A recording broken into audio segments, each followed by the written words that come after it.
So I have some sad news to report today that the World Harvest TV and World Harvest Radio feed on Galaxy 16 at 99 degrees west has been removed by Family Broadcasting. They've cut the satellite feed due to high satellite fees, but they do stream their content on their website at World Harvest TV and at and World Harvest Radio. World Harvest Radio used to be on shortwave radio, but now has ceased for the last about 5 years or so. So they're no longer on shortwave. So they won't be on satellite anymore, which is sad, but you can stream their content online. Also, it's available on Roku and other services. One thing I did like was the FETV channel, the Family Entertainment Channel. It had lots of old sitcoms and Bonanza, Lone Ranger, The Texan, and all that.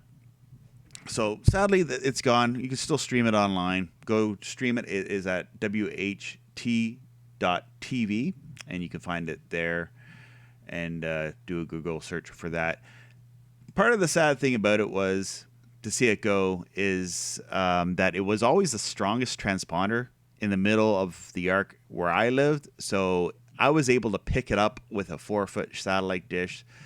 So I had some fond memories of trying to tune this transponder and these channels in, especially when you're playing around with a C-band on a small satellite dish. Yeah, another channel gone on C-band, but it is becoming harder and harder with the cost of satellite bandwidth gone up in the last year.